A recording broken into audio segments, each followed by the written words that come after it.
Bonjour, c'est Smartful, ça me fait plaisir de vous voir et aujourd'hui je vais vous parler du thème principal de la chaîne, enfin qu'on va aborder très souvent, c'est de l'IA. Et donc je vais vous expliquer dans cette courte vidéo pourquoi ça va être un sujet assez récurrent.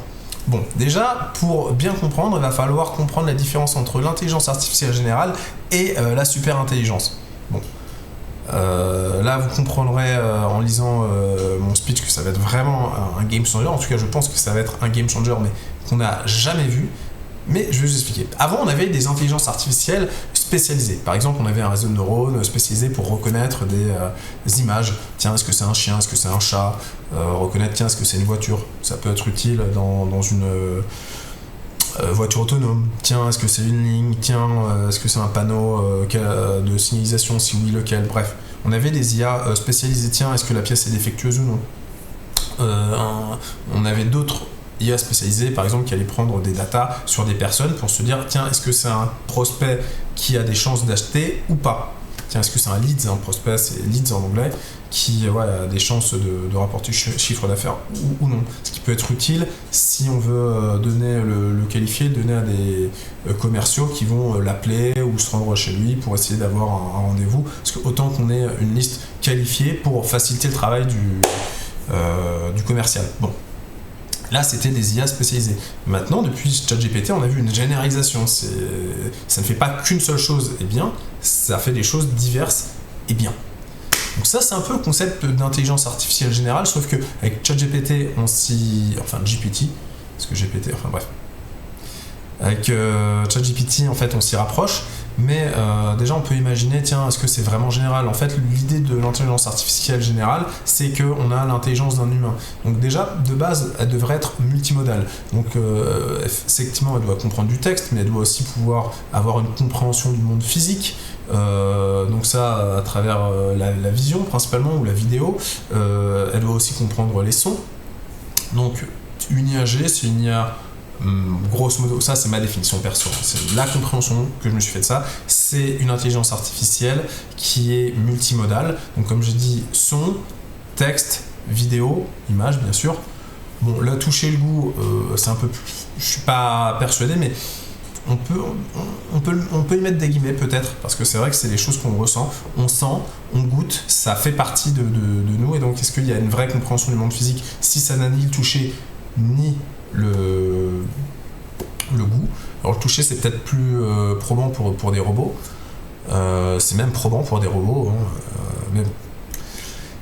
Ça, c'est pour l'intelligence artificielle générale. La super IA, c'est une super intelligence artificielle générale qui n'a pas le niveau intellectuel d'un humain, mais qui est plus intelligente qu'un humain. Et donc, elle est en mesure de créer en fait d'autres super IA plus intelligente qu'elle-même, parce que si un humain arrive à créer une intelligence artificielle générale, une super IA sera en mesure, vu que c'est plus intelligent qu'un humain, de créer une autre intelligence artificielle générale, enfin même une autre plus intelligente, et cette autre intelligence artificielle générale sera capable de recréer une autre super IA plus intelligente. Bref, l'idée c'est qu'on crée des choses de plus en plus intelligentes. C'est pour ça que donc la première super IA, enfin la première intelligence artificielle générale qui est capable de créer une version plus évoluée d'elle-même, on considère que c'est la première super IA, parce que là on peut avoir une accélération extrêmement brutale de la technologie, parce que voilà, si on fait quelque chose qui est meilleur que l'humain, qui est plus intelligent, qui arrive à résoudre des problèmes qu'un humain n'arrive pas à résoudre, et qui est capable de créer une version d'elle-même qui arrive à résoudre des problèmes qu'elle-même n'arrive pas à résoudre, tout en étant capable de faire tous les autres problèmes d'avant, là on a une accélération technologique énorme, on a un point d'inflexion qui fait qu'on va rentrer dans un tout nouveau paradigme. Bon, ce qu'il faut savoir, c'est qu'effectivement ça va être notre dernière invention, soit parce qu'on va tous mourir, bon, moi je vais plutôt être optimiste, soit parce qu'en fait ces super IA, elles vont inventer tout, et donc on va atteindre en fait un point d'inflexion que l'humanité n'a jamais connu. Et c'est pour ça que moi j'ai envie d'en parler, parce que c'est vraiment important, et je crois qu'on a raison j'aurais raison d'être vraiment obsédé par cette question-là. Je ne le suis pas encore, peut-être parce que je comprends pas vraiment. Ça me semble peut-être encore pour moi être de la science-fiction, mais quand on comprend en tout cas le concept, on se dit ouais, ça va être un point important. Donc ça va être un changement de paradigme, on va passer à ce qu'on appelle la post-économie. Donc a priori, vu qu'il y aura des robots, vu que ces intelligences artificielles générales seront multimodales, elles vont pouvoir se mettre dans un corps, elles pourront même l'optimiser pour qu'il coûte le moins cher possible. Et donc toutes les tâches physiques et les tâches intellectuelles, tous les biens et les services seront créés, enfin toutes les tâches qu'un humain fait pour travailler, elles seront faites par des IA ou des robots.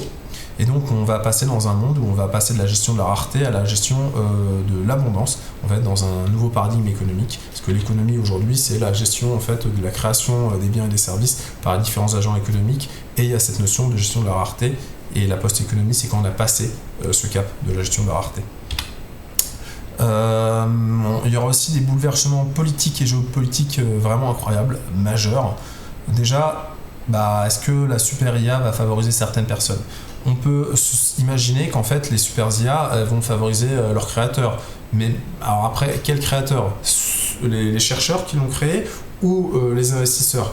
Ou est-ce que les super IA vont vouloir aider toute l'humanité ? Donc ça c'est une question importante parce que vu qu'elles seront prédominantes, ce serait dommage qu'on soit tous esclaves. Je dis on va tous mourir, mais peut-être qu'on va pas tous mourir. Peut-être qu'en fait il y a une petite élite qui voudra vivre tranquillement et qui se dira tiens les pauvres, on va tous les tuer, ils nous servent plus à rien, et nous on va se mettre bien parce que de toute façon on a des IA qui travaillent pour nous. Donc cette question elle est extrêmement importante. Est-ce qu'il y aura des guerres entre super IA ? Parce qu'en fait il y aura peut-être une qui va émerger, mais peut-être que il y en a d'autres qui vont émerger aussi au même moment, et elles seront la guerre entre eux. Parce qu'il y aura des projets différents. Peut-être qu'il y en a une super élite qui voudra tuer toute l'humanité, une qui voudra sauver l'humanité, mais qui se rendra compte qu'il y a une autre super IA qui veut tuer l'humanité.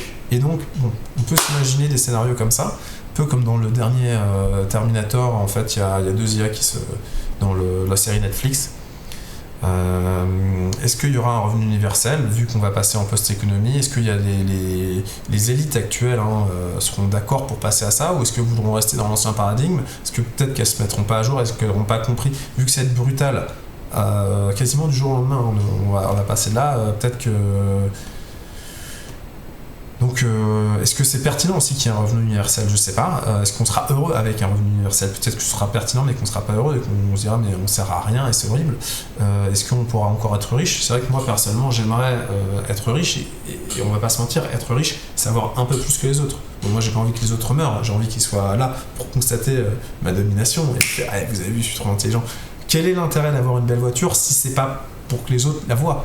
Et donc si on est tous mis à pied d'égalité, au niveau de notre représentation du monde, ça va être un peu bizarre. Alors vous inquiétez pas, c'est pas la question qui me taraude le plus. Au final, si on est tous à pied d'égalité, qu'il n'y a plus de pauvreté, qu'on est tous heureux, je serais aussi très heureux. Mais on va pas se mentir, on aime quand même se distinguer un peu des autres, même si c'est un peu légèrement. Voilà. Et comment est-ce que ça va être possible ? Est-ce que ce sera par les arts ? Est-ce que ce sera... Bref. Voilà, la vidéo fait un peu plus de 8 minutes. Comme j'ai dit, je voulais faire des vidéos courtes. Là, celle-là, elle est même plutôt longue. Je vous remercie si vous m'avez écouté. Et voilà, donc maintenant, vous comprenez pourquoi on va essayer de voir l'actualité et faire des commentaires sur ce sujet. Et j'espère que vous comprenez l'importance de celui-ci. C'était Smartful et je vous dis à bientôt. Tac, tac.